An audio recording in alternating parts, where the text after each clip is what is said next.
Okay, you saw that little snippet. This is pre-recorded again.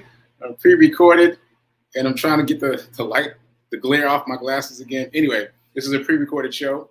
You are seeing this on Tuesday, so happy Tuesday. Shout out to everybody that tuned in for Tip Tuesday. This is the 8th day of February and the 27th episode of Season 3 of the Be Your Own Hero show. HERO is an acronym. It means helping everyone reaps optimism. In other words, helping others helps you. It's a reciprocal action. Try it. I'm sure you'll like it. I'm your host. I'm sekouwrites. I'm a professional creative and the creator of what we're now calling the Hero Ministry Movement. And that's my effort to uplift and inspire all people, but primarily the unhoused community. That said, shout out to New Thought Media Network for allowing me this space and opportunity to have this platform to talk about my journey of becoming my own hero. And you can make a donation to them. It is a 501c3 nonprofit. So you can just go to in as in Nancy, T as in Thomas, media.org to make a donation and check out the other programming on the channel and check out the radio programming as well, because there is a radio show. Okay, all that said, if this show provides any value, please donate, please like, please comment, please share. All those things help the algorithm, and help other people find the show. And the show is here Monday through Friday, 9:45 a.m. Eastern time. All right, that's what we're doing. Oh, speaking of doing, this is season 3, and the theme for season 3 is doing, like my hoodie says. Yes, I've got the doing video. So we are doing, which means in the context of season 3, the goal is to take action in terms of creating a better financial future for yourself and for your friends and family and those around you, but mainly for yourself, because you gotta help yourself before you can help others. That's a good lesson. Just like I want to use the analogy that people use all the time. When the mask comes down in the airplane, you've got to put your mask on before you help others. So same kind of thing. Help yourself financially first before you help others. All right, that was an unexpected sidebar, but there we go. Okay, so Hero Ministry Movement News. Obviously, I don't know who's commenting in the chat because this is pre-recorded, but shout out to everybody who's tuning in. And I didn't see any comments from yesterday, unless I missed them. But I didn't see any comments I needed to respond to from yesterday. So we're just going to start fresh based on some of the things I talked about yesterday and some of the things that I want to talk about today. So, Hero Ministry Movement News, run streak. Today, on the day that you're seeing this, I will be on day 253 of my run streak. I haven't done that yet, so I've got no run story, but I can tell you about 252. Let me tell you about 252. If you haven't seen the run story yet, go check it out on social media, on Instagram, on Facebook, and on TikTok. 252 was a tough day, and I said in my run report that I never know when they're going to happen. What I've noticed, however, is that if I stick to a schedule, it makes it easier. So my goal is to start running in the 6 a.m. hour. I don't have a specific start time, but before 7 a.m., my goal is to be running. And so I didn't do that yesterday. And that became challenging. It became much more challenging to get myself up and out. So you'll see the run report if you check it out, and you'll see it in real time. I had to trick myself to get out there on day 252. But that said, I still did it. I got a mile and a half in yesterday on day 252. And again, I've been running every day, at least a mile a day for 252 days in a row. So I got to pat myself on the back and stop, being upset at myself for how long it took me to get out and run and other things like that. It's amazing how quickly we can pull at ourselves, that inner critic, the judge. Ooh, all right, let me circle back to the judge in a minute. Okay, that said, segue into the charity run. So as of yesterday, Monday, we were at 50%. 50%, and I think I mentioned that before, but I did not say that my Auntie Dot, was the one who took us to 50%. So very excited for that. Auntie Dot took us to 50%, and we're at 50%. And hopefully by the time you're seeing this, we'll be beyond 50%. Shout out to everyone who has shared this story, who has shared the GoFundMe link, that has shared my website that has the GoFundMe link on it. Please continue to share.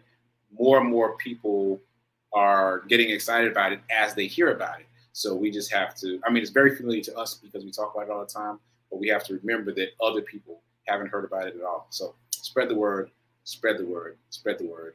I appreciate it. Thank you. Okay, so that said, anything else about the 30-day streak challenge? No, I think we're good on the 30-day streak challenge. Again, I invite everyone who hasn't officially signed up to try it for yourself. Complete 30 consecutive days of doing something, and set the bar very low because you're trying to make it to 30 consecutive days. Don't think about what you want to complete in a day. Think about the fact that you want to make it to 30 consecutive days. So that's my tip for that. And envelope challenge. All right, so I'm rolling the dice in advance for Tuesday. So this will be the number for Tuesday. Oh, this will be good because I already know the number for Tuesday after I roll this. And the number is $3 moving from checking into a bucket of your choosing. And remember to set a goal for your bucket, both a monetary goal and an investment goal. How much you want to accumulate before you invest and where you want to invest. So $3 is the number for Tuesday. Okay, so any other news? Yes, I've been experimenting a little bit today. So today, Monday, with the podcast. So take a look at Get Rich 101 and the sekouwrites podcast on Instagram, both of them. I tried a new thing where I posted a very small snippet of the audio into Instagram itself. So you can hear some of the podcast without having to go to the link and tune in that way. So anyway, those of you who are on Instagram and active, go check that out. Let me know what you think. I'm experimenting with that.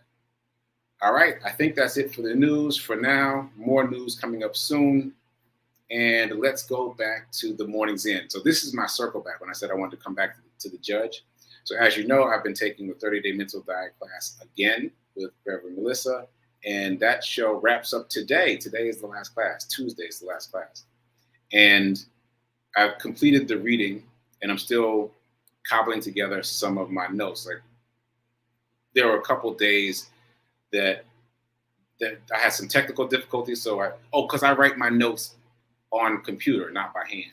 So anyway, I've got a couple of my notes together so I can have my block of wisdom for myself from the 30-day mental diet. I'm excited about doing that. But that said, as promised, I wanted to circle back to the 4 Agreements. That's a book that I've been reading simultaneously in my morning practice. And there are some really good takeaways. If you haven't read it, I highly recommend it. I haven't even completed the book, but it's been a book that's been recommended to me so many times. And I always thought, yeah, I'll get to it. And it's really compelling. I understand why people have recommended it. And it's short. It's very short. So check it out. Anyway, so here's a thought from the 4 Agreements. As the name suggests, there are 4 agreements in the book that it's suggesting for you to have a better life. And the first one is be impeccable with your word. Be impeccable with your word. And this part really stood out to me from that chapter. It's a redefinition of sin. I've never heard sin defined in this way. So let's check it out. A sin is anything that you do which goes against yourself. Everything you feel or believe or say that goes against yourself is a sin. You go against yourself when you judge or blame yourself for anything. Being without sin is exactly the opposite. Being impeccable is not going against yourself. When you are impeccable, you take responsibility for your actions, but you do not judge or blame yourself. Deep stuff, right? So I'm just going to repeat a part of it. A sin is anything you do which goes against yourself. I mean, that's enough right there. That's enough right there. But just to read a little further, a sin is anything you do which goes against yourself. Everything you feel or believe or say that goes against yourself is a sin. Very interesting concept of sin, right? And you see why I said I would circle back to the judge, because in this book, it postulates that all of us have a judge and a victim in our minds. All of us the judge and the victim come pre-installed in all of us. And in some of us, those are bigger than others. And sometimes the judge is bigger than the victim, or the victim is bigger than the judge, depending upon who we are and how we are. But the judge and the victim are big parts of our personality. And we have to work with ourselves to not judge ourselves, not judge others, and also to not play the victim, not play in the pity party pool. The pity party pool. That's a fun visual. The pity party pool. Get out the pity party pool and stop judging yourself.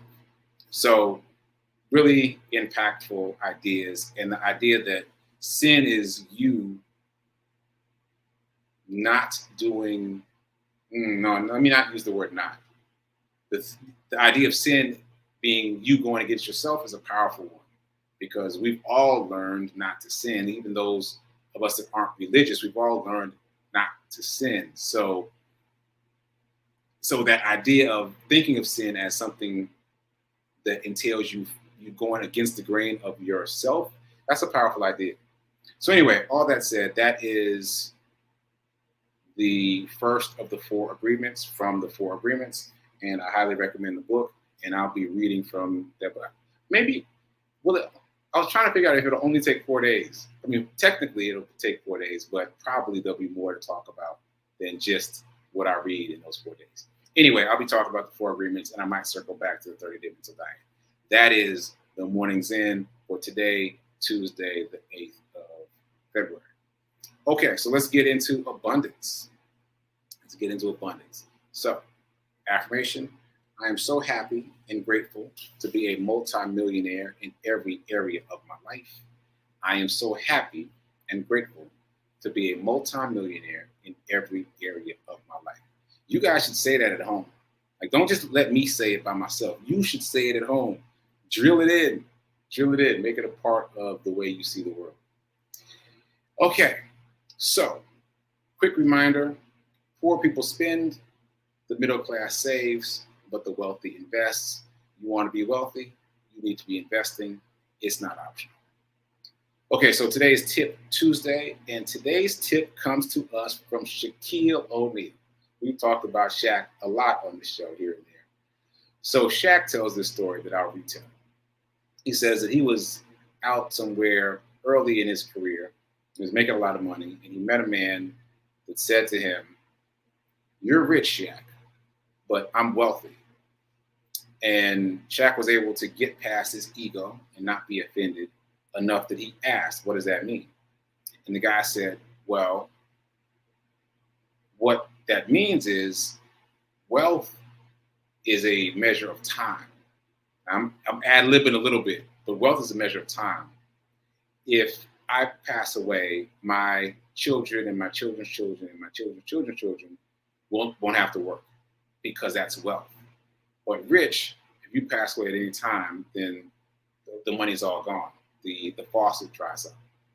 And so Jack started asking questions of him and other people about how to become wealthy. And one of the things he was told by someone, I'm not even sure if it was the same guy, but one of the things he was told was to save and invest. Save and invest 70%. I'm sorry. See, I got tongue-tied because the number is just so hard to say. He was told to save and invest 75% of his income. You heard me, 75%. Now, at the time, Shaq was a big-time basketball player, so he was making a lot of money, so 25% of his income was still a decent amount of money. But still, 75%, just conceptually, investing 75% of what you earn is a tall order. But Shaq said he did it. He figured it out and started, using the 25% for whatever he wanted. But 75%, he started squirreling away and investing it. You know the rest. Shaq is known as an investor now. He's known for all the different things that he's invested in. But that is the story he credits with moving him in that direction. So for those of us that can, reach for 75% of your income to invest. 75%. Hey, I know it's a big number, 75% to invest. Because the idea is, if you can do that for a long enough period, then the 75% that you've invested over there starts paying you back. It doesn't just stay over there. It pays you back in other ways.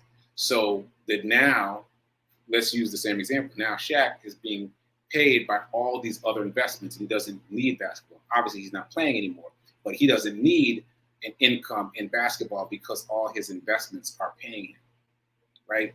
So it's a long-term play, but you got to believe in it, and you got to go heavy into the investment world to see that kind of return.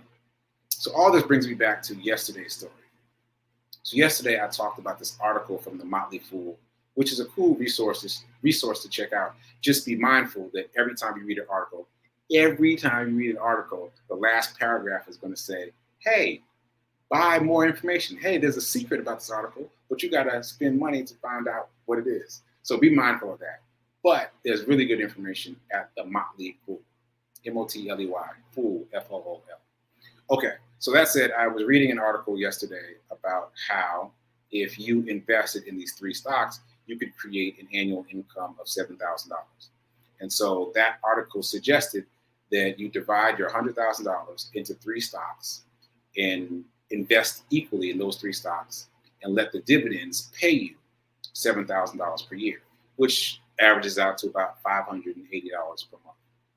Okay, so that's not life-changing money, but it kind of is though. Like if you think about it differently, if you shift your mindset about it, if you only think about the amount, it's not that big a deal. But if you think about the fact that your money is paying you, and there's no checks and balances. There's no government involved. There's no program you're into. Like this is just you investing your money and your money pays you back. That's pretty revolutionary. So again, the idea for that article was take $100,000, divide it into 3 high dividend yielding stocks, and then get paid $7,000 per month. So that made me think, well, what if we go down the rabbit hole a little bit more? What if we think about another amount? Like what if instead of $580 a month, you wanted $1,000 a month? So where did I go? I went to Google and I Googled some things around that. And it was suggested in one of the sources that I read that if you invested about $400,000 in the stock market, you could earn about $12,000 per year, which comes out to $1,000 per month. Again, you're thinking right now about the $400,000, I know, but think about the $1,000 per month. Think about that part. Think about the fact that you're paying yourself. Let me rephrase that your money is paying you $1,000 per month. That's pretty epic. That's pretty epic. So back to the $400,000. So we are talking about lump sums, but we're talking about lump sums, and I think 2 things are coming up for me as we talk about these lump sums. Number one, I'm sure you're thinking, well, where can I get that kind of money? But most of us own homes. So you could take out some of the equity of your home and put it in the stock market and use that to fund this, this lump sum in the stock market that's going to pay you back. Now, again, I'm not making that suggestion. I'm not a financial advisor. I'm just giving you some theoreticals. So theoretically, you could refinance your home. You could take a lump sum from the refinance, put it in the stock market, and then that lump sum will generate this kind of money. So let's just say you refinanced for $400,000 and you put that in the stock market. Then all of a sudden you've got your $12,000 per year, $1,000 per month, and that money is not lost to you. Like that $400,000 is still appreciating in value. Like obviously, time out. Obviously, I'm not talking about just willy-nilly picking stocks in the stock market. We've talked about that extensively now. And I've told you that I'm curbing my habit of trying to pick a winner. Ooh, this stock is going to do well. Ooh, this stock is going to do well. I don't do that anymore. For the most part, just to be in integrity, for the most part, I don't do that anymore. For the most part, I gravitate towards index funds and ETFs, where you've got a built-in diversity. You've got a built-in lower risk because there's multiple companies within these ETFs and within these index funds.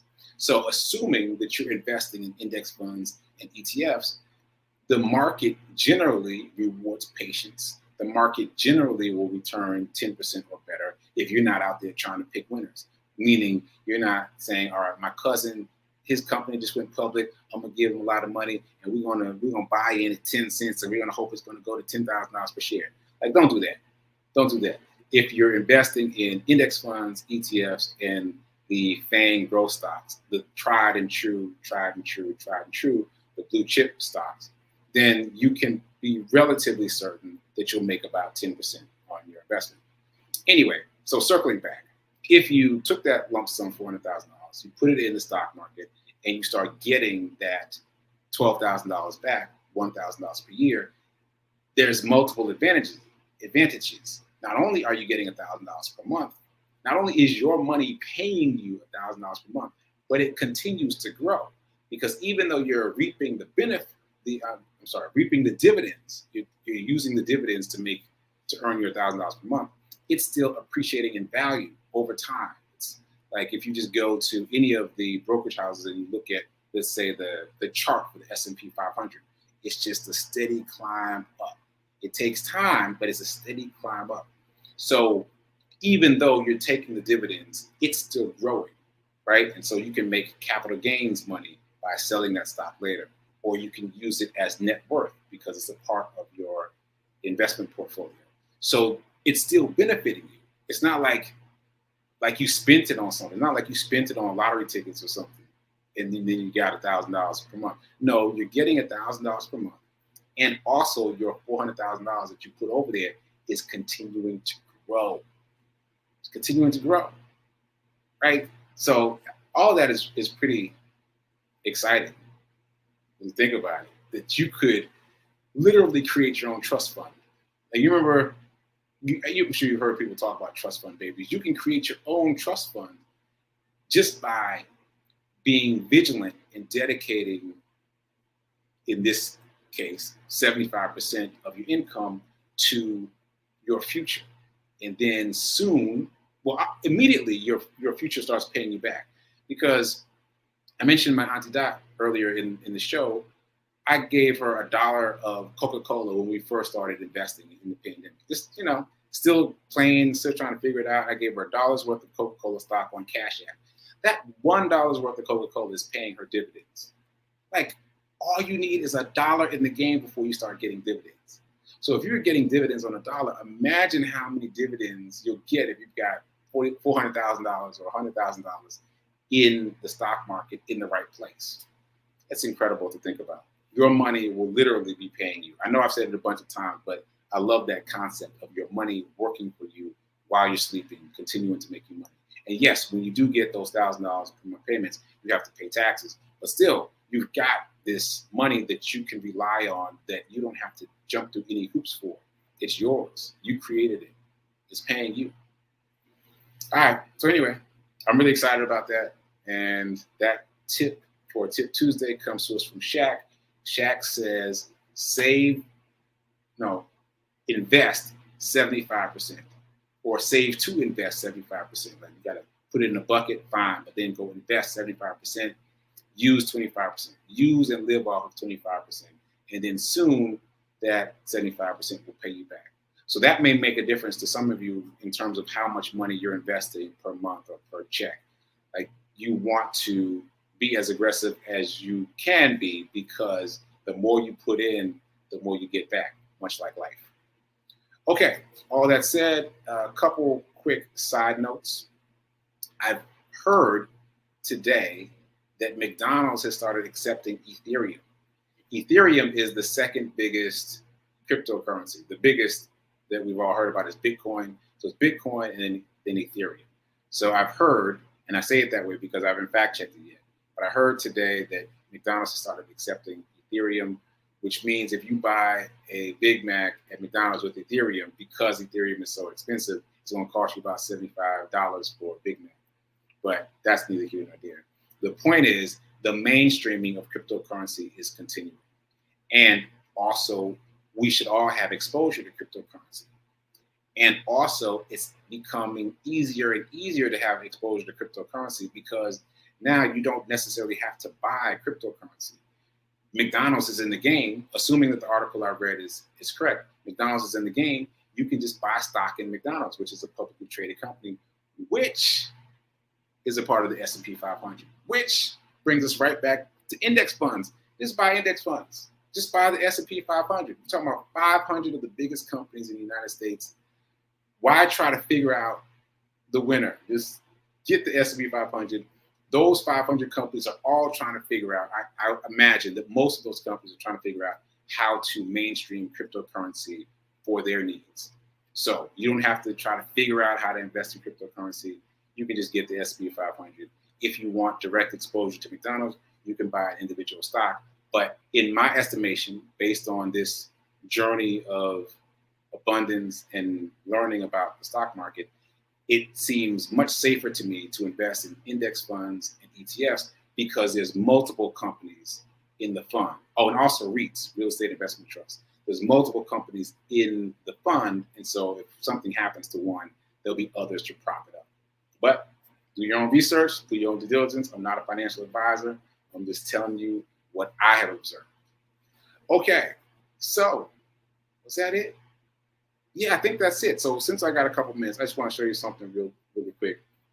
Someone said when I showed the candlesticks the other day that they couldn't see them clearly.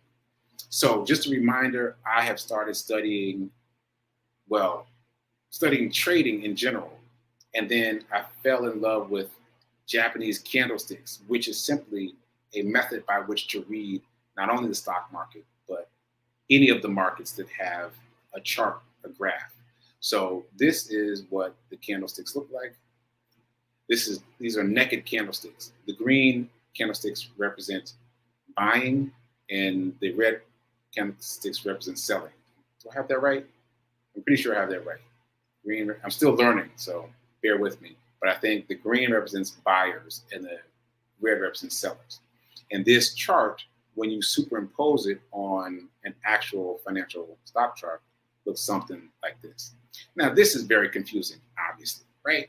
But if you tune out all the extra stuff, if you tune out the numbers and the percentage change and the squigglies and the blur and all that, and you just focus in on the red and green chart, the red and green graph, you'll see that it's distended a little bit, like it's not in proportion. They've used some kind of effect that has taken it out of proportion. But there is an existence in the mess that is this photo. This red and green candlesticks. I hope you can see them. There's at least 3 sets of red and green candlesticks. And each of these candlesticks represents a different amount of money, a different story, a different piece of information about what the stock market is doing. So anyway, I'll continue to talk about that in a bit. I'm out of time now. So check out Prayer Time by logging out of where you're watching this and going over to watch New Thought Media Network. Well, if you're already watching on New Thought Media Network, it'll just pop up automatically. But if you're watching this elsewhere, come out and go back in to watch Prayer Time, and then check out Sit with Rev Melissa at 10:30. And until I see you tomorrow, I think I'll be live on Wednesday. Until I see you tomorrow, keep doing, be a hero, be your own financial hero. Remember that now is better than perfect for investing in later. I'll see you later.